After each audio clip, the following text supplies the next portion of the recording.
Hello everyone, welcome to the very first lecture of General Organic Chemistry.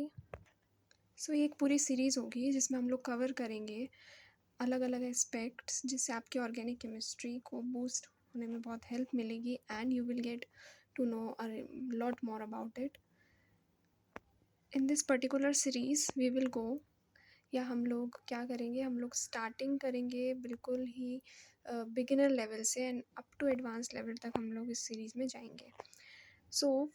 सबसे पहले जो part मैंने लिया है that is your resonance. Resonance क्या होता है? नाउ सबसे पहला क्वेश्चन यही अराइज होगा सबके मन में कि रेजोनेंस क्या होता है. So the answer to is you can see a structure here, right. आपको यहाँ पे एक स्ट्रक्चर दिख रहा होगा. This is first. इसको I will give it a name as second structure. Okay, this is your hybrid structure. Okay, you can see कि यहाँ पे ना बॉन्ड्स में कुछ चेंजेस आए हैं. जो बॉन्ड इधर था that bond has gone this place. जो बॉन्ड इधर था वो इधर चला गया है. जो इस साइड था वो शिफ्ट हो गया है. एक तरह से शिफ्टिंग हुई है बॉन्ड्स की. कौन से बॉन्ड्स की? डबल बॉन्ड्स की. अब यही ऑब्जर्व कर पाओगे और ये कोई एक हाइब्रिड स्ट्रक्चर है. Okay, let's see first of all कि रेजोनेंस होता क्या है. तो रेजोनेंस होता है, रेजोनेंस एक वो फिनोमिना है जिसमें एक पर्टिकुलर कंपाउंड को हम एक से ज़्यादा तरीके से लिख सकते हैं. अब ये क्या चीज़ है इस तरह से तो समझ नहीं आया होगा, ऑफ कोर्स नहीं आया होगा. एक एग्जांपल से समझते हैं. सपोज किसी ने आपको कहा that right P, the alphabet P. तो अलग अलग बच्चा अलग अलग तरह से पी लिखेगा. Like one will write P S, कोई पी लिखेगा ऐसे, कोई पी लिखेगा ऐसे, कोई पी ऐसे लिखेगा, कोई पी इस तरह से लिखेगा. मतलब हर इंसान अपने पर्सपेक्टिव से अल्फ़ाबेट पी लिख रहा होगा अगर आपसे आपकी क्लास में ऐसा कहा जाएगा तो. बट उस सब की मीनिंग क्या होगी? उसकी मीनिंग अल्फ़ाबेट पी ही है, right. Same way resonating structures में होता है. What is resonating structure? किसी चीज़ को कोई भी चीज़ को, कोई भी कंपाउंड को हम ऐसा समझ लेते हैं कि कोई भी कंपाउंड है हमारे पास. Like this compound CH2 double bond CH, ठीक है, and this your CH3. Let me first check 1 2 3 4 1 2 3 4. Okay, now see here. Carbon की वैलेंसी सेटिस्फाइड है. आप देख सकते हो यहाँ पे एक डबल बॉन्ड है. एक इंसान ने इस स्ट्रक्चर को ऐसे लिखा, दूसरा कहेगा कि मैं ना इसको उल्टा पलट देता हूँ, इसकी मिरर इमेज बना देता हूँ. तो मिरर इमेज बनाओगे तो क्या होगा? शिफ्टिंग हो जाएगी, राइट साइड लेफ्ट में आ जाएगी जैसे मिरर में होता है, right.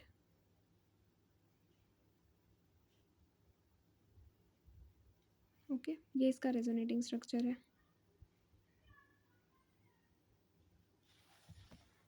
Now it is just a way of representing things. Okay, हम लोग चीज़ों को सिर्फ रिप्रेजेंट कर रहे हैं by with the help of resonance या रेजोनेटिंग स्ट्रक्चर्स की मदद से. अब इनका केमिस्ट्री में क्या सिग्निफिकेंस है और इनका क्या यूज़ है ये हम पढ़ेंगे डिटेल में. पहले हमें एक आइडिया होना चाहिए कि रेजोनेटिंग स्ट्रक्चर क्या होते हैं. अब शायद आप डेफिनेशन पढ़ो तो आपको थोड़ा क्लियर हो. So definition says it is the phenomena in which a particular compound can be written in more than one structure with identical position of atoms. ठीक है.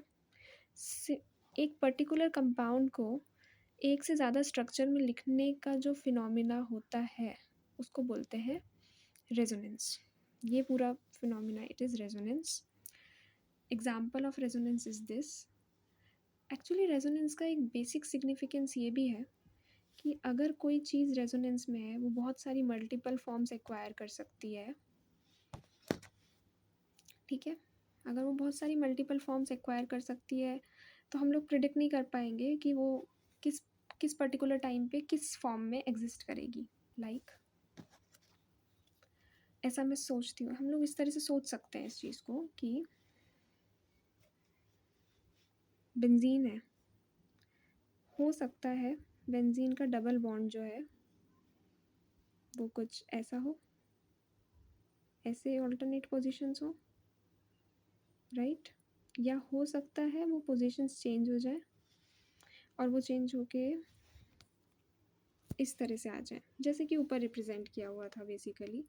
और ये कंपाउंड को, इसको, इस मॉलिक्यूल को बेंजीन बोलते हैं। आई होप इतना पता होगा। नहीं पता है तो I will tell you, this is benzene.